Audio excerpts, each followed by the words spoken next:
વધે તો ભાઈ પ્રધાનમંત્રી મોદીએ તો દેશવાસીઓને પેટ્રોલ ડીઝલ બચાવવાની વાત કરી હતી, પરંતુ આપણે ત્યાં વડોદરામાં તો મહાનગરપાલિકાના સત્તાધીશો લાખો રૂપિયાની વીજળી બચાવી રહ્યા છે, તે પણ કરોડોનો ધુમાડો કરીને।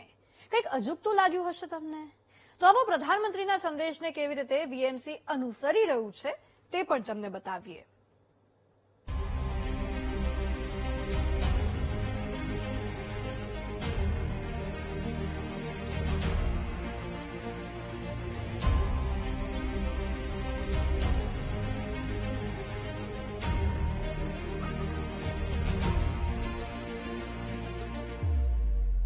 પ્રધાનમંત્રી મોદીએ તો દેશ હિતમાં એવી અપીલ કરી કે લોકો પેટ્રોલ ડીઝલ બચાવવા માટે પ્રયાસ કરે, વધુ પડતો પબ્લિક ટ્રાન્સપોર્ટનો ઉપયોગ કરતા થાય।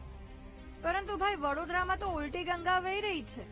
અહીં તો મહાનગરપાલિકાએ વીજળી બચાવવાનું નક્કી કર્યું હોય તેવું લાગી રહ્યું છે, કારણ કે કરોડો રૂપિયાના ખર્ચે 40 ઇલેક્ટ્રિક બસ ખરીદી। 1 મહિનાથી તમામ બસ પાર્કિંગમાં ધૂળ ખાય છે। બસને ચાર્જ કરવા માટેનું ચાર્જિંગ સ્ટેશન જ નથી, એટલે કે અણઘડ વહીવટદારોએ બસો તો જનતાની સુવિધા માટે ખરીદી લીધી, પરંતુ બસ ખરીદતા પહેલા ચાર્જિંગ સ્ટેશન બનાવવાનું જ ભૂલી ગયા, જેથી બસો ધૂળ ખાય છે। એકચ્યુઅલી એવું છે ને કે 2 વર્ષ ઉપરાંત થઈ ગયું આ ચાર્જિંગ પ્રોજેક્ટને કોર્પોરેશનને મળે, અને 2 વર્ષથી આ અહીંયા આગળ ખાલી કામકાજ થઈ રહ્યું છે। હજુ સુધી તમે જોઈ શકો કે પાછળ ચાર્જિંગ સ્ટેશનો લાગ્યા જ નથી, બરાબર છે ને? એ છતાં બી 1 મહિના પહેલાથી બસો લાવીને મૂકી દીધી છે। તો આજે જયારે નરેન્દ્ર મોદી સાહેબે કીધું કે આપાતકાલિક પોઝિશન છે, લોકો ડીઝલ પેટ્રોલ બચાવે, આજે સીએનજી બસ વગેરે ચાલી રહી છે, સીએનજી બસો ચાલે છે, એનો લોડ ઓછો થાય જો આ ચાર્જિંગ સ્ટેશન અત્યારે ચાલુ હોત તો। અને કોર્પોરેશનની બેદરકારી છે, જેથી કરીને આજે 1 મહિના પહેલા વસ્તુ લાવીને મૂકી દીધી છે, ને હજુ સુધી ચાર્જિંગ સ્ટેશનના કોઈ ઠેકાણા નથી।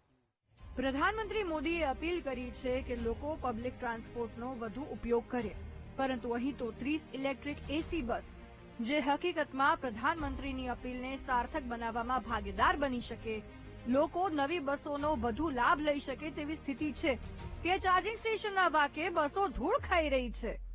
છતાં કમિશનર પોતાના બચાવમાં શું કહે છે સાંભળો। ચાર્જિંગ સ્ટેશનનું કામ જે મેજર અત્યારે 40 બસીસ માટે તો રેડી થઈ ગયું છે। 250 ઇલેક્ટ્રિક બસીસ માટે ચાર મેજર ચાર્જિંગ સ્ટેશનની જરૂરિયાત છે। અત્યારે અમે પહેલા તબક્કામાં we are starting from Gotri and also from the old જે નિઝામપુરામાં બસ સ્ટેશન છે, ત્યાં પણ અમારી ચાર્જિંગ ઇન્ફ્રાસ્ટ્રક્ચર છે।